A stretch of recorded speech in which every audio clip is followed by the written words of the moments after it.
2026 হচ্ছে রবির বছর।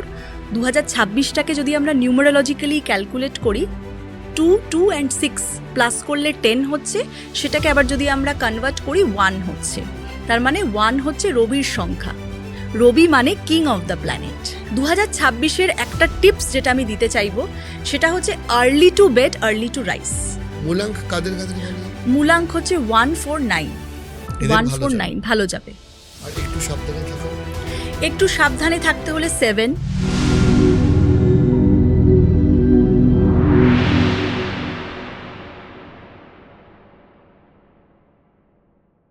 এই যে 2026 সাল, এই 2026 সালটা কেমন যেতে চলেছে আপনার কি মনে হয়? হ্যাঁ, 2025 তো একটা চোটফাঁড়া দুর্ঘটনার মধ্যে, অসুস্থতা, প্রচুর মানুষ অসুস্থ হয়েছেন এই বছর এবং হসপিটালাইজড হয়েছেন, জবলেস হয়েছেন, প্রচুর প্রবলেমের মধ্যে এই বছরটা গেছে।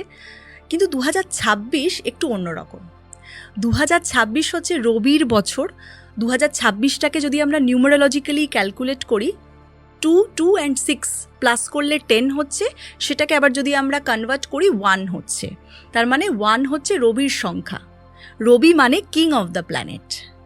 এই কিংয়ের বছর আসছে 2026, এবং এই বছরে আমরা দেখব যে নতুন কিছু ফেসেস, ইন্ডিভিজুয়াল উঠছে সব জায়গা থেকে। মানে সেটা সোশ্যাল নেটওয়ার্কিংয়ে হতে পারে, সোশ্যাল মিডিয়াতে হতে পারে, পলিটিক্যাল ফিগার হতে পারে। নতুন কোনো কেউ উঠবে এবং তাকে আমরা খুব ভালোবাসবো। কেন কি ইউথ এই ব্যাপারটা নিয়ে আসবে। এই বছরে বিগনিংয়ে জানুয়ারি থেকে এপ্রিলের মধ্যে কিন্তু জলোচ্ছ্বাস বা ফ্লাড হওয়ার চান্সেস কিন্তু রয়েছে 2026-এ। তো সেটা থেকে আমাদেরকে একটুখানি, আমরা যেহেতু প্রেডিকশন করছি, তো এই ব্যাপারটা কিন্তু হতে পারে। এবং 4টে গ্রহণ 2026-এ আবার রয়েছে। সূর্যগ্রহণ 2টো রয়েছে, চন্দ্রগ্রহণও 2টো রয়েছে। এই ব্যাপারটা রয়েছে।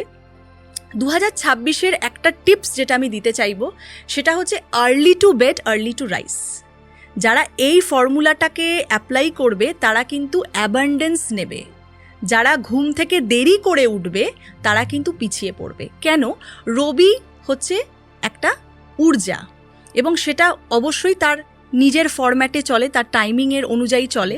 তো সেই নেচারের এগেনস্টে যদি কেউ গিয়ে কাজ করে সে কিন্তু পিছিয়ে পড়বে। বা যাদের ধরুন কোনো রকম উপায় নেই, অনেকেই আছে যাদের হয়তো নাইট শিফট থাকে, তো সেই ক্ষেত্রে তারা কি করতে পারে, গায়ত্রী মন্ত্র চ্যান্টিং করতে পারে।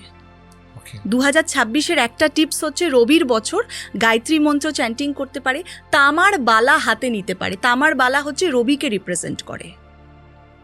তামার বালা একটি, সেটা খুবই ইজিলি অ্যাভেলেবেল, এটা আপনারা করতে পারে। এটা তো 2026-এর আপনি একটা নেচার বললেন।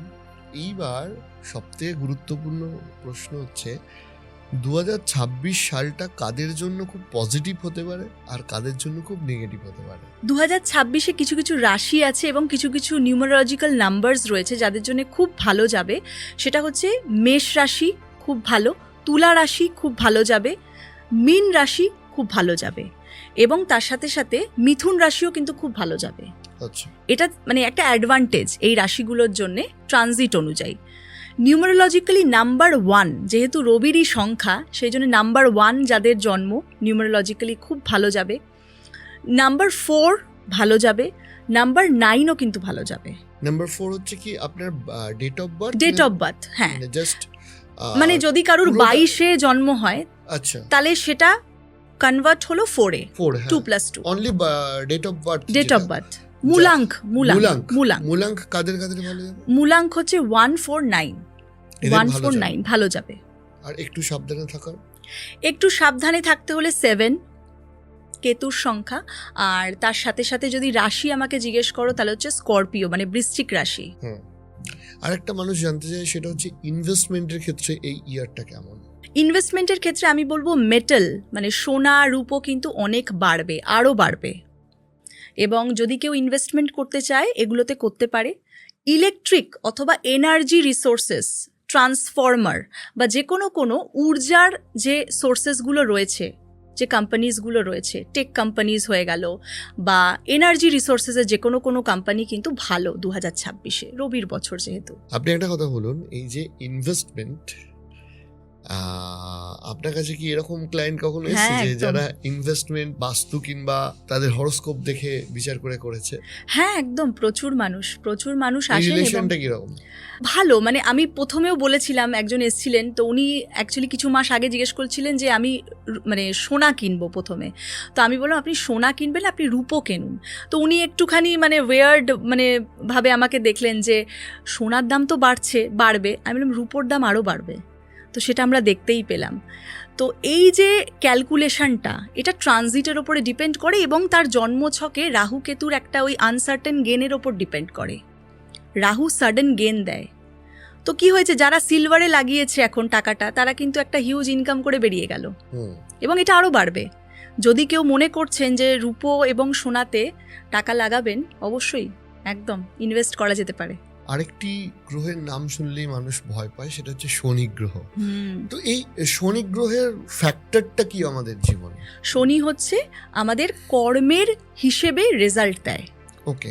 শনি হচ্ছে একটা ডিসিপ্লিনের কারক। যদি কেউ নিজের লাইফে খুব ডিসিপ্লিনড থাকে, ওরিয়েন্টেড থাকে, নিজের প্রত্যেকটা দিনের নিত্য নতুন কাজটাকে যদি সাজিয়ে গুছিয়ে রাখে, শনি কিন্তু কখনোই খারাপ রেজাল্ট দেবে না। এবং এটা একটা ভয়ের কথা যে শনি খুব খারাপ। কোনো গ্রহই খারাপ না, শনি, রাহু, কেতু, মঙ্গল, কোনো গ্রহই খারাপ না। আপনি যদি ঠিক থাকেন তাহলে কিন্তু সব গ্রহই ভালো রেজাল্টই দেবে। হ্যাঁ, হতে পারে জন্মছকে যদি খারাপ থাকে সেটা হয়তো বাজেভাবে প্রভাব দিচ্ছে, কিন্তু শনির জন্যে কিছু রেমিডিজও রয়েছে।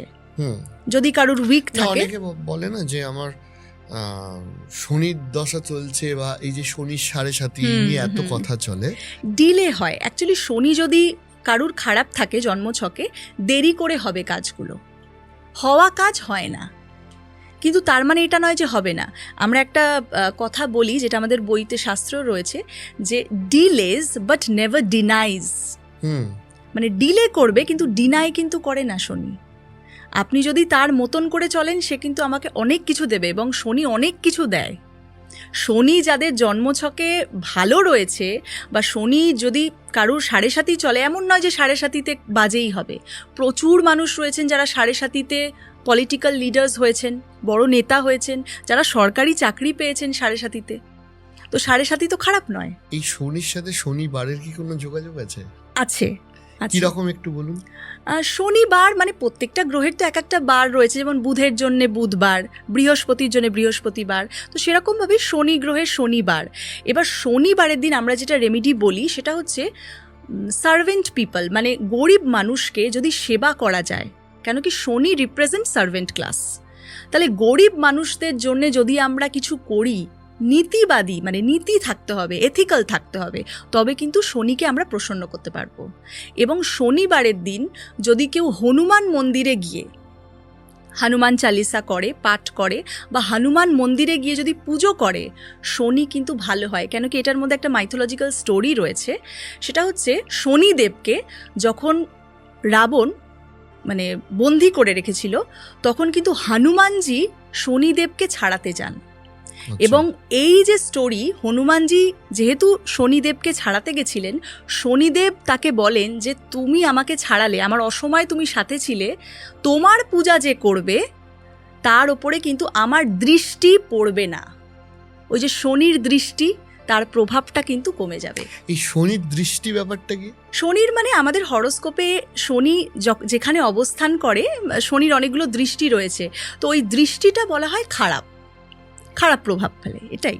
কিন্তু তার মানে এটা নয় যে সবসময় খারাপ হবে। শনি যদি ভালো থাকে ভালো ফল দেবে। আচ্ছা, মানে শনি যেখানে বসে রয়েছে সেখানের থেকেও খারাপ বলা হয় যে শনি যেখানে দৃষ্টি দিচ্ছে সেটা খারাপ। আমি অনেকের ক্ষেত্রে দেখেছি যে তারা স্পেসিফিক্যালি, আমার ক্ষেত্রেও কিছুটা বলা চলে, যে শনিবার তারা কিছু স্টার্ট করেন এবং স্টার্ট করলেই সেটা ফেল হয়ে যায়। তো এইটা কেন হয় না? কিন্তু আমি এটার সাথে একমত নয়। কেন কি আমরা বলি যে কোনো কাজ শনিবারে স্টার্ট করলে কিন্তু ভালো হয়। আচ্ছা, কর্ম মানেই তো শনি। যে কোনো নতুন কর্ম, নতুন কাজ, অনেকে বলে খরাবার। শনিবার মঙ্গলবারকে আমরা বলি নতুন কিছু না কেনা ভালো, নতুন কিছু স্টার্ট না করা ভালো, খরাবার বলা হয়। কিন্তু কর্মের ক্ষেত্রে যদি কেউ নতুন জব জয়েন করছে, নতুন কিছু স্টার্ট আপ করছে, শনিবার কিন্তু ভালো। Okay. খারাপ নয়। তিথিটা দেখতে হবে, তিথি নক্ষত্র কি পড়ছে, যেমন অভিজিৎ মুহূর্ত থাকে, মানে আমাদের প্রত্যেকটা দিনেও তো অনেকগুলো তিথি থাকে, তো সেই হিসেবে যদি করা হয় ভালো হয়। Not bad. নট ব্যাড, একদম নো প্ল্যানেট ইজ ব্যাড।